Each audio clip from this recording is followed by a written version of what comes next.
This is Democracy Now!, democracynow.org, The Quarantine Report. I'm Amy Goodman.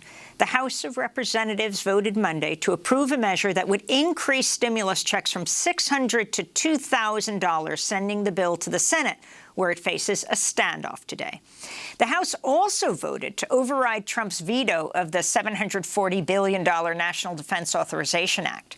In the Senate, Republican Majority Leader Mitch McConnell is expected to ask for unanimous consent today to override Trump's veto of the NDAA.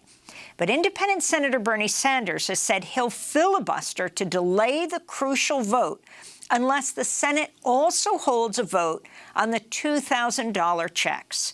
Sanders tweeted, quote, "If McConnell doesn't agree to an up or down vote to provide the working people of our country a $2,000 direct payment, Congress will not be going home for New Year's Eve. Let's do our job," Sanders said.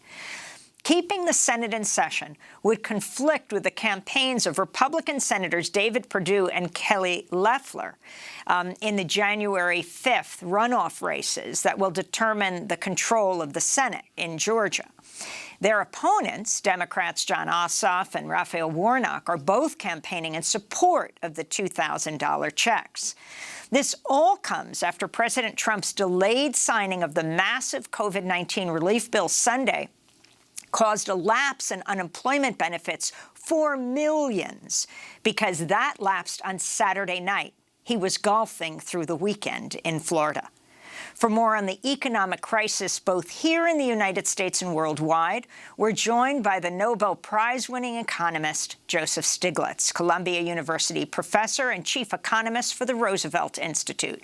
He served as chair of the economic advisors under President Bill Clinton and chief economist at the World Bank. His latest book, People, Power, and Profits: Progressive Capitalism for an Age of Discontent. Professor Stiglitz, welcome back to Democracy Now! Talk about the significance of these checks and what Bernie Sanders is doing today, saying he's going to filibuster. He will not let McConnell allow this vote not to take place in the Senate, up or down on the $2,000 check. Well, one of the things that he's pointing out very forcefully is the long history of McConnell not allowing the Senate to take votes on issues, bill after bill, that the House has passed. You know, we think of ourselves as a democracy, but this one person has blocked the ability of the Senate to go on record of saying whether they're for or against a whole variety of measures that large numbers of Americans think are important. And this one is very important. This one is whether those at the bottom of our income distribution will have enough money to tide them over to meet their bills. You know, millions and millions of Americans lost their jobs, haven't been able to pay their rent. There was a stay on eviction, but those bills kept coming in, and now they owe 9 months of rent. And without this kind of help, they won't be able to pay what is due.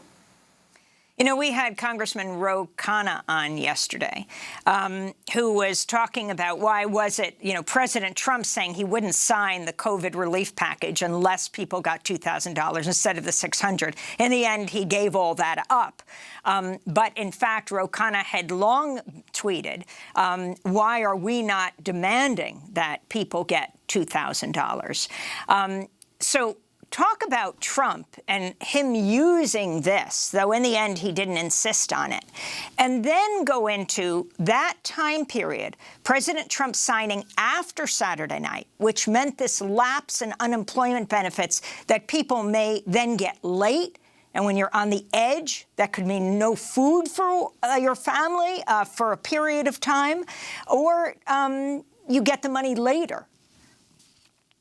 It was cruel and it was foolish. While he was playing golf, as you said, about 12 million Americans were about to lose their unemployment insurance because he couldn't make a decision. You know, really amazing. President of the United States couldn't make a decision. Those 12 million people will go for a whole week without any source of income, without their unemployment check. And then all for naught, because then he signed it. You know, he could have made the decision a day earlier, and that would have avoided an enormous amount of suffering. These bills are the largest in U.S. history, these budgets that have been passed or being fought over.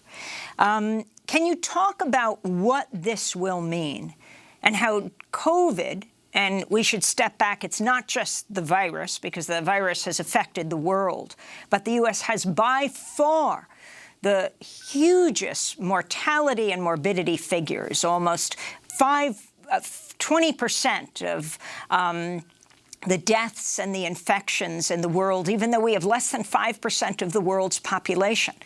This on the shoulders of President Trump and how he's allowed it to rip through this population like no other country. Talk about what this means for what Joe Biden and Kamala Harris will inherit and what they need to do, Professor Stiglitz. Well, you're absolutely right that COVID-19 has affected America much worse. In some ways, not a surprise among the advanced countries, because we are the only country among the advanced countries that doesn't recognize access to health care as a basic human right. And the result of that is we have poorer health condition and more health disparities. This is not an equal opportunity virus. It goes after people with poor health conditions. The president, though, mismanaged this, even given that, terribly. And that's the reason why we've been so badly affected. It is the disease that has the enormous adverse effect on the economy. People don't want to travel. They don't want to eat out in restaurants. The remarkable thing is that the United States economically has done a little bit better than Europe, for instance. And one of the reasons for that was precisely the massive assistance that we provided in the spring with what was called the CARES Act, almost $3 trillion. And this had an enormously beneficial effect on the U.S. economy. But it was predicated on the assumption that the economic downturn, the virus would last for 6 weeks, would maybe longer than that, and then we would bounce back. Well, I always thought that was a fantasy. Anybody that knew about epidemiology knew that that was not likely to happen. But the various provisions ended mid-late June, and Congress, the Republicans, refused to do anything. The House passed what was called the HEROES Act to try to keep money flowing into the economy. But the Senate, talking again about the power of Mitch McConnell, just wouldn't bring it up. And so we are now 6 months later, at the end of the year. The disease didn't just disappear, and looks like we're going to face this for months to come. And it is very apparent that we need another large amount of money. And that's where the additional money, that $2,000, would be of enormous benefit. So also included in the bill, these tax breaks to the wealthy, including increased military spending for about $5 billion. Americans for Tax Fairness put out a report saying the collective wealth of billionaires in the U.S. has jumped by close to $1 trillion, $931 billion since mid-March. The report found 22 million U.S. adults reported not having enough food to eat. More than half of those adults had children in their households. Nearly 62 million U.S. residents lost work between March and September. And yet this massive windfall for the country's wealthiest billionaires.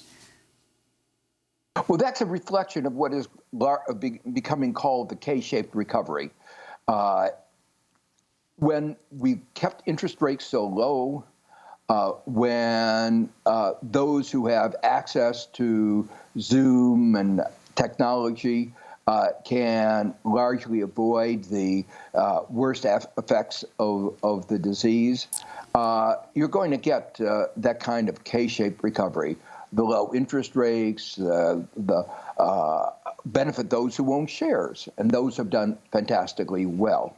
And that's why, in that context of this very unequal incidence of the disease and the incidence of the economic impact, that $2,000 that goes to those at the bottom is really important, because it doesn't really remedy the K-shaped recovery, but it ameliorates some of the worst consequences. Professor Stiglitz, you've urged rich countries to provide assistance to developing economies to deal with the aftermath of this pandemic that has been especially devastating in parts of the global south. In a recent blog post for the International Monetary Fund, headlined "Conquering the Great Divide," you called specifically for the issuance of $500 billion in special drawings rights, writing, quote, "The provision of SDRs would be of enormous assistance to developing economies and emerging markets with no or little cost to the taxpayers of developed economies." Can you explain how this would work and what your concerns are about the impact of this crisis in poor countries? Well, it's very simple. The Fed has the power to print money and to create money that has helped a lot of businesses in the United States. The IMF is sort of like the central bank of the central banks, and it can create a kind of global money, which are called special drawing rights. It was part of the idea that Keynes had when the IMF was created, and we used it in the 2008-2009 crisis. There was a big issuance of these SDRs. The head of the IMF has called for a $500 billion issuance. United States, we were talking about a minute earlier how we've had this massive assistance, over $3 trillion of fiscal and another $3 to $3.5 trillion of monetary support. Well, the poor countries just don't have those kinds of resources. The amount of money that they've been able to muster to fight the disease and to fight the economic aftermath has been minuscule. And this $500 billion given in proportion to what they call the quotas would be an enormous help to these developing countries and emerging markets. One person alone stands between the issuance of these, and that is the Secretary of Treasury under President Trump, Mnuchin.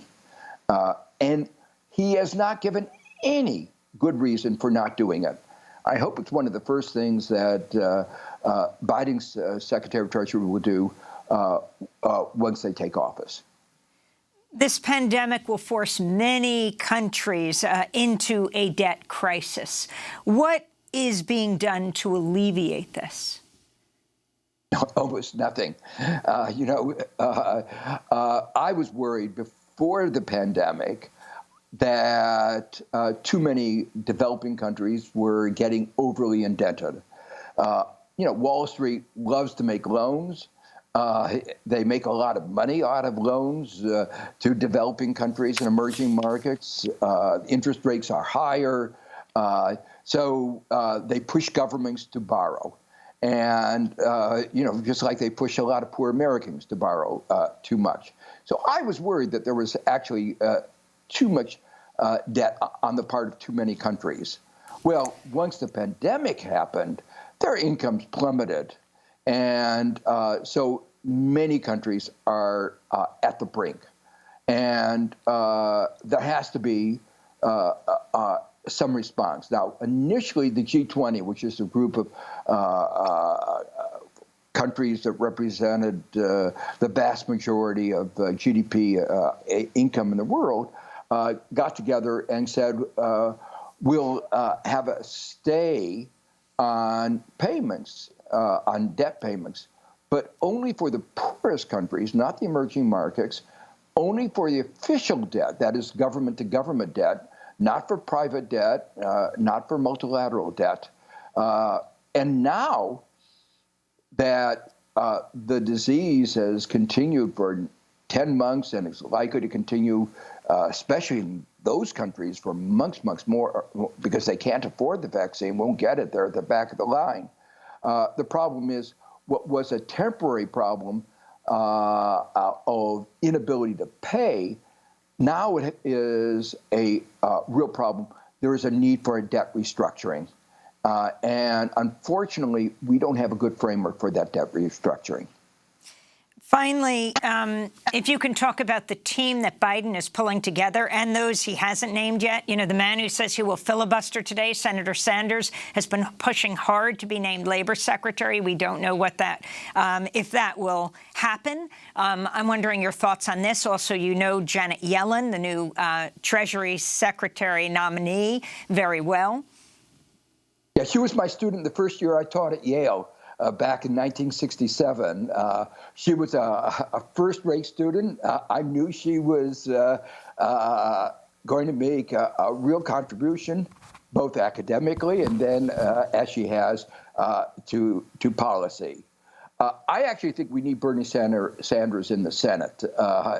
He's been the role he's playing right now in forcing, hopefully, the Senate to take up the issue of $2,000 help. Would you endorse this filibuster today? Yes, I think I would. You know, the point is that there will eventually, the Senate will have to deal with it, and I think the refusal of McConnell to have democratic processes work, let people go on the record of what their view on this $2,000 seems to me part of the democratic process. There shouldn't be that much power in the majority leader in the Senate. Joe Stiglitz, I want to thank you so much for being with us. Nobel Prize-winning economist, Columbia University professor, chief economist for the Roosevelt Institute. That does it for the show. Democracy Now! Is produced by a remarkable group of people: Renee Feltz, Mike Burke, Dina Guzder, Libby Rainey, Nermeen Sheikh, Maria Taracena, Carla Wills, Tammy Warnoff, Trina Nadura, Sam Alkoff, Tay Maria Studio, John Hamilton, Robbie Karen, Honey Masood, Adriano Contreras. Special thanks to Julie Crosby. Wear a mask.